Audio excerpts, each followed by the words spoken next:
नमस्कार दोस्तों, आपका स्वागत है मेरे YouTube चैनल MP टेड वर्ग एक मैथमेटिक्स क्लासेस। तो आज का टॉपिक है अपना रेखीय कार्य योजना। इसका मतलब होता है लीनियर प्रोग्रामिंग। ये एक बहुत ही इम्पोर्टेंट टॉपिक है, इसके बारे में अपन पढ़ाई करेंगे आज। तो इसके बारे में पहले तो अपन बेसिक सी चीज़ें जान लेते हैं कि इसके बारे में बेसिक सी चीज़ें होती क्या है। तो सबसे पहले आपको यहाँ दिखाई दे रहे होंगे कि रेखीय कार्य योजना जो टॉपिक है MP टेट का, उसके बारे में। तो पहली चीज़ है निर्णायक चर। ठीक है, ये डिसीजन वेरिएबल होते हैं। उसके बाद में दूसरी चीज़ है प्रतिबंध या रेखीय सीमाएं। इनको रेखीय अवरोध भी बोलते हैं, इनको कॉन्स्ट्रेंट्स बोलते हैं। तीसरा जो है वो उद्देश्य फलन यानी कि ऑब्जेक्टिव फंक्शन। चौथा है संभाव्य क्षेत्र यानी कि फेजिबल रीजन। उसके बाद पांचवा है इष्टतम मान यानी कि ऑप्शनल वैल्यू। इन 5 चीज़ों के बारे में अगर अपने को अच्छे से जानकारी है तो ये टॉपिक अपना बहुत अच्छा है। इसके बारे में अगर जानकारी नहीं है तो पहले अपन इसके बारे में पढ़ लेंगे। ये 5 चीज़ें हैं ना, ये अपने को समझ में आना चाहिए अच्छे से। तो इसके लिए अपन क्या करते हैं, सबसे पहले अपन इनके बारे में जान लेते हैं। तो पहली चीज़ जो है वो है निर्णायक चर। इसका मतलब होता है, निर्णायक चर का मतलब वेरिएबल्स सब लोग जानते होंगे। चर राशियाँ होती हैं, x और y के रूप में जो राशियाँ होती हैं वो चर राशियाँ होती हैं। तो इनका मतलब होता है जैसे कि ये x और y के रूप में होती है, ये चर राशियाँ। ठीक है, इनको बोलते हैं निर्णायक चर। उसके बाद में प्रतिबंध या सीमाएं सब लोग जानते होंगे, अपनी लिमिट क्या क्या है। जिसको पता नहीं अपनी लिमिट क्या है वो जीवन में कुछ भी नहीं कर सकता। इसलिए हर चीज़ की लिमिट होती है और लिमिट में इंसान को रहना चाहिए। इंसान से मतलब नहीं है, हर किसी को लिमिट में ही रहना चाहिए। दूसरी चीज़ है प्रतिबंध या सीमा, यानी कि इसका मतलब होता है ये x ग्रेटर देन इक्वल दिया होगा या y ग्रेटर देन इक्वल, ये क्वेश्चन में दिया होगा। यानी कि x बड़ा है या बराबर है 0 से, y बड़ा है या बराबर है 0 से। तीसरा जो है वो है उद्देश्य फलन यानी कि ऑब्जेक्टिव फंक्शन। यानी कि ये जो सवाल है इसमें ये वाले जो है ना, ये समीकरण, ये वाले जो समीकरण होते हैं उनको बोलते हैं अपन उद्देश्य फलन के रूप में। इनको लेस देन और ग्रेटर देन हटा के उनके बाद उनकी बराबर लगा देते हैं बीच में। तीसरा जो है वो संभाव्य क्षेत्र। जब अपन इस सवाल को हल करेंगे तो जो कॉमन चीज़ मिलेगी उसको बोलते हैं संभाव्य क्षेत्र। उसके बाद में लास्ट में जो है इष्टतम मान, यानी कि जो सवाल का अधिकतम मान है या निम्नतम मान है उसको बोलेंगे अपन क्या, इष्टतम वैल्यू। तो ये सारी जो चीज़ें हैं इनके बारे में अपन पढ़ेंगे इस सवाल के द्वारा। तो ये सवाल आप सबसे पहले सवाल दिया है कि z बराबर 4x प्लस वाई का अधिकतम मान बताइए। तो इसमें देखो ये x और y के रूप में दिख रहे हैं, ये क्या है अपने निर्णायक चर। और less than greater than equal ये दिया है, ये क्या हो गया अपना प्रतिबंध सीमा। उद्देश्य फलन के बारे में अभी अपन जानेंगे, उसके बाद में असंभाव्य क्षेत्र और ये। तो सबसे पहले अपन जानते हैं कि इसका अधिकतम मान, और ये जो दिया है ना, इसमें क्या करेंगे, सबसे पहले जो पहला जो समीकरण है इसमें x, ये देखो ये वाला जो समीकरण है x प्लस वाई, इसको 0 बराबर दिया अपने को 50। तो इसमें क्या करेंगे, हर सवाल में जितने भी सवाल आएंगे रेखीय कार्य योजना के, उसमें पहले x की जगह 0 रखेंगे, उसके बाद y की जगह 0 रखेंगे। यानी कि x 0 रखा तो y 50 आ गया, y 0 रखेंगे तो x 50 हो जाएगा, ये वैल्यू आ गई। ऐसे ही दूसरी समीकरण से निकाल लेंगे अपन। इसमें 3x प्लस वाई इक्वल 90 दिया है, तो पहले x इक्वल 0 रखेंगे तो y इक्वल 90, x इक्वल 0 रखा तो y इक्वल 90 आ गया। फिर y इक्वल 0 रखेंगे तो x के बराबर में 30 आ जाएगा, डिवाइड हो जाएगा।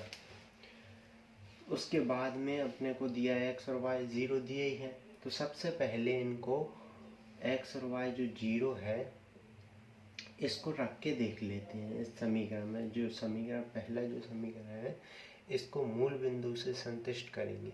अगर ये मूल बिंदु से संतुष्ट हो जाएगा तो ये आगे फलन बढ़ेगा, नहीं तो ये संभाव्य उसमें अपरिबद्ध हो जाएगा या नहीं होगा। 21 चतुर्थांश में इसकी जानकारी अपन इसी से ज्ञात करेंगे कि देखो x plus y less than equal मूल बिंदु के निर्देशांक सब लोग जानते ही होंगे, क्या होते हैं 0 0। ये इसमें 0 रख दिया, plus 0 less than 50, 0 less than 50 यानी कि 0 से बड़ा है 50। तो ये सत्य है, यानी कि ये मूल बिंदु को संतुष्ट कर रहे हैं। अगर मूल बिंदु को संतुष्ट कर रहे हैं तो इसका संभाव्य क्षेत्र भी होगा, यानी कि इसमें उद्देश्य फलन भी आ जाएगा। इसकी सीमाएं भी अपने को पता चल गई। अब उद्देश्य फलन की बात करें तो इसको एक डायग्राम से अपन जान लेंगे। इसको एक डायग्राम से जानते हैं। तो देखिए ये अपना डायग्राम बना लिया है। अब इसमें अपन वैल्यू पुट करते हैं। देखो सबसे पहले क्या था, x पे 0 y पे 50। तो ये x अक्ष होता है यानी कि क्षैतिज के रूप में, और ये ऊर्ध्वाधर y अक्ष होता है। तो अपन जानते हैं कि x अक्ष पे देखो 0 0 यहाँ होता है, ये मूल बिंदु होता है 0। तो 0 और 50 कहाँ आ गया, ये ठीक है। इस पे अपन ऐसे बिंदी लगा लेंगे। उसके बाद में फिर क्या है, y पे 0 है और x पे 50, यानी कि x ये है, ये 50 यहाँ है, 50 हो गया। और इसको क्या करेंगे अपन, इन दोनों को मिला लेंगे। अब ऐसे करके ये मिला लिए, ये रेखा थी अपनी, ठीक है। तो यहाँ पे क्या था 50,0,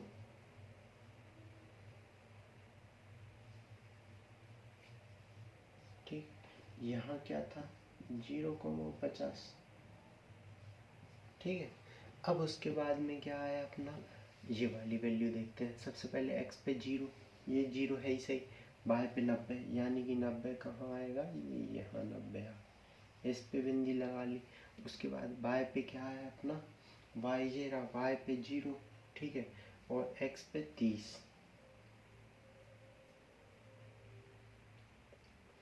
हो गया, एक मिनट सॉरी, यहाँ नहीं, ये देखो सबसे पहले x 0 ये है, y 90 ये यहाँ आएगा।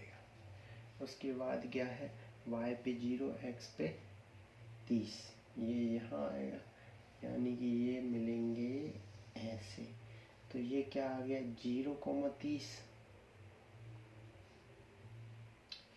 ये आया 30,0, और ये क्या था 0,90, ठीक है। तो क्या है इसमें, ये ऐसे देखते हैं अपन कि जो ऊपर का क्षेत्र होता है इसको बोलते हैं अपरिबद्ध, और जो ये वाला जो कॉमन एरिया दिख रहा है ना, ये देखो ये यानी कि ये पॉइंट, ये वाला पॉइंट, ये वाला पॉइंट, ये वाला पॉइंट, ये चारों जो पॉइंट है ये उद्देश्य फलन है। यानी कि ये देखो ये O हो गया, ये A हो गया, ये B हो गया, और ये C हो गया। बस ये तीनों जो पॉइंट है ये होते हैं उद्देश्य फलन के रूप में। और ये जो क्षेत्र होता है इसको बोलते हैं संभाव्य क्षेत्र, यानी कि फेजिबल रीजन।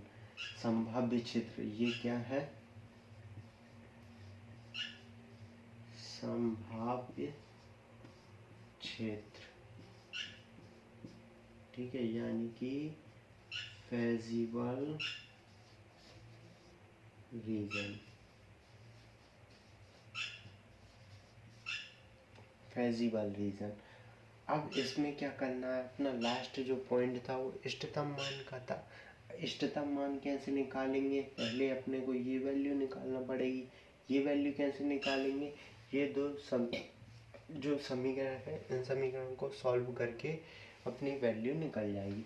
ये दोनों समीकरण को सॉल्व कैसे करेंगे, पहली समीकरण है x प्लस वाई इक्वल 50, दूसरी है 3x प्लस वाई बराबर 90। अगर इन दोनों को घटा दिया जाए तो y से y कट जाएगा, ये बचेंगे माइनस के 2x और ये बचेंगे कितने माइनस के 40। x बराबर कितना आएगा 20। x की वैल्यू इसमें रखेंगे तो y की वैल्यू कितनी आएगी 30। यानी कि ये वाला जो रीजन निकल के आएगा वो कितना निकल के आएगा 20,30। और यहाँ से देखते हैं ये क्या था 0,50 था, ये है 20,30। ये अपने पास में कितना है 30,0 है ही सही। अपने पास में ये चारों चीज़ें जो निकल आएगी, ए ये है, ये बी है, ये सी है, ये 0 है। तो 0 यानी कि मूल बिंदु 0 0 ये ओ पे है।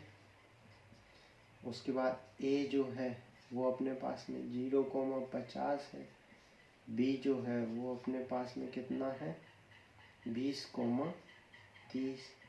उसके बाद में जो अपना सी बचा है वो कितना है 30,0। अब इन सब के मान निकाल देते हैं अपन। ये वाले समीकरण जो अधिकतम मान निकालना है अपने को, इसी का मान निकालना है इसमें रख के। तो सबसे पहले 0 0 रख देंगे तो अपना आ जाएगा 0। उसके बाद में रखना है अपने को कितना 0,50 रखना है।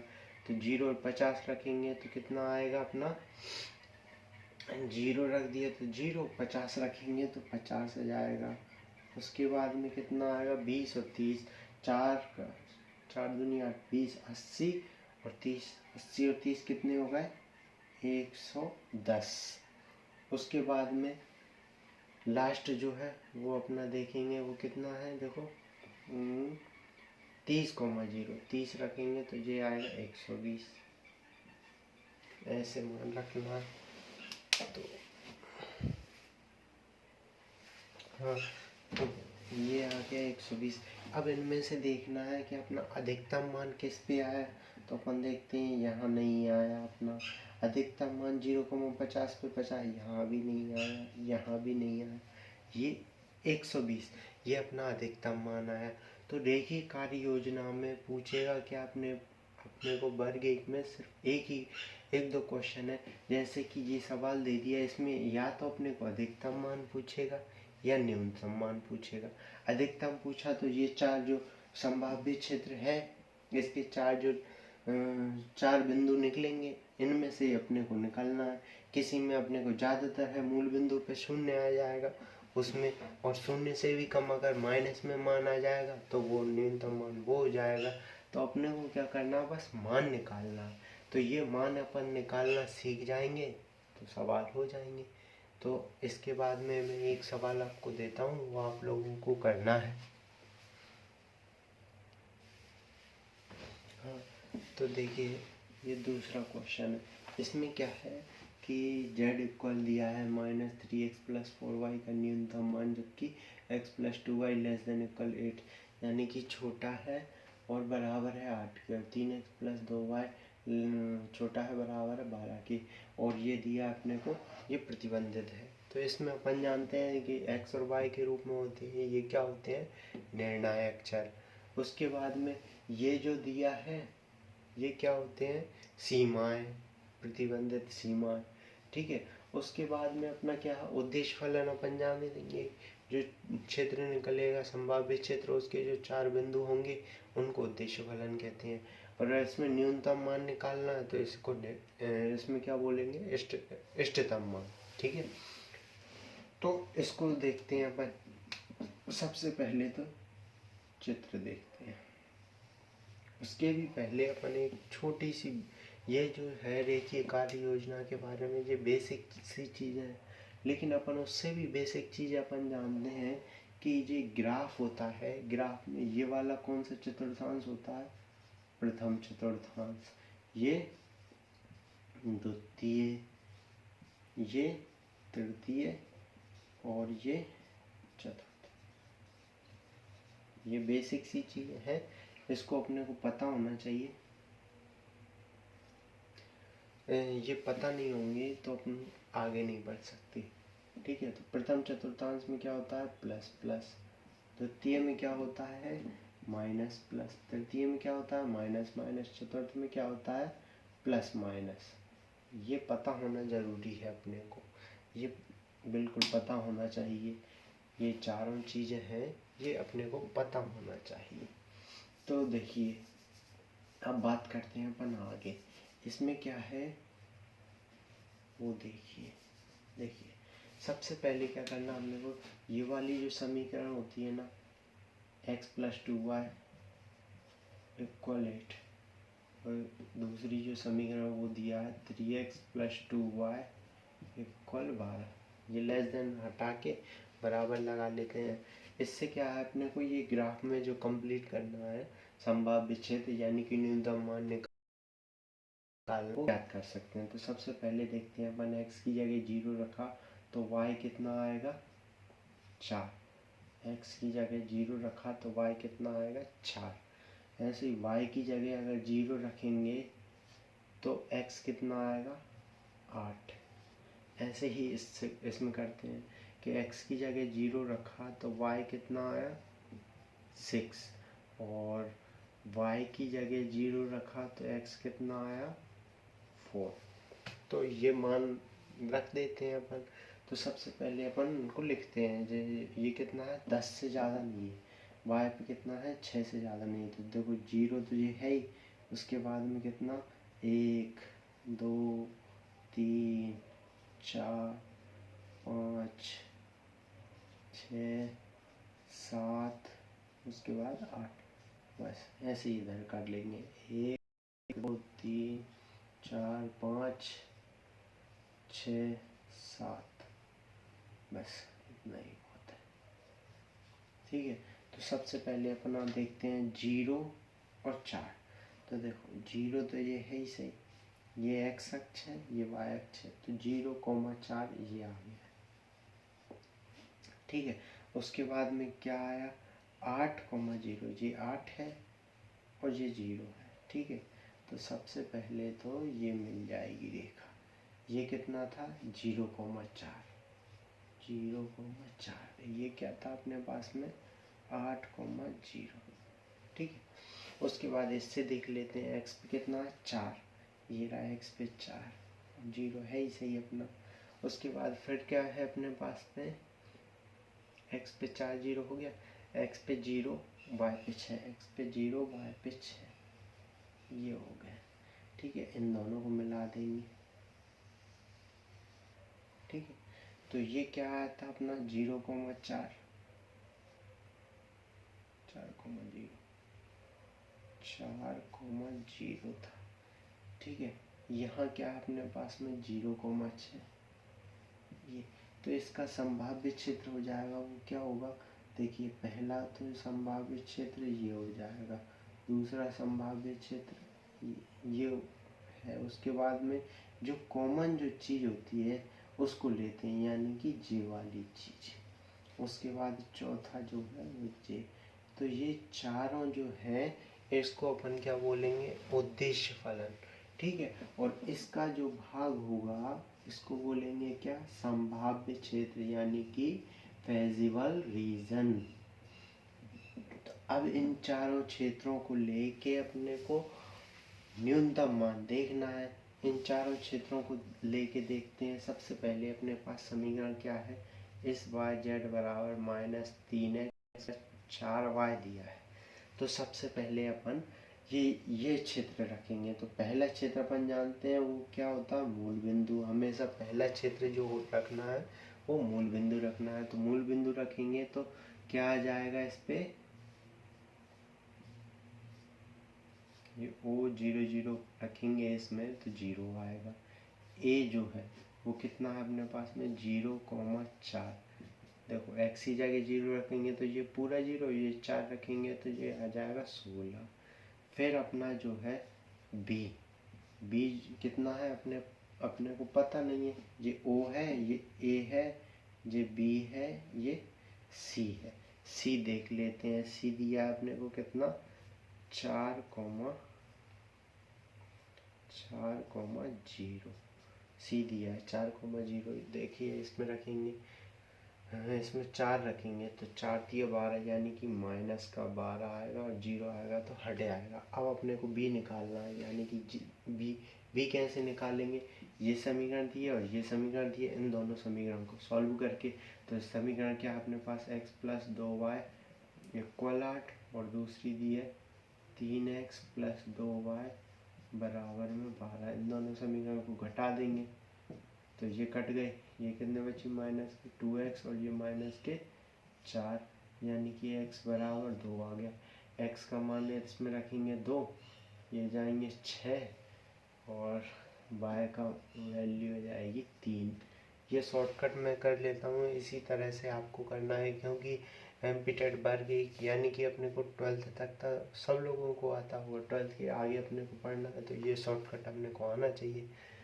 तो अपन आगे बढ़ते हैं और देखते हैं, ये 2 और 3 आ गया इस पे v के मान, ठीक है, 2 और 3, 2 3 तो रख देंगे इस समीकरण में। ये समीकरण रही, 2 रखेंगे अपन इसमें तो ये कितना आएगा माइनस का 6, माइनस का 6, ठीक है, प्लस 3 रखेंगे तो 12, यानी कि कितना आया ये प्लस का 6। तो देखो इस पे 0 आया, इस पे 16, इस पे 6, इस पे -12।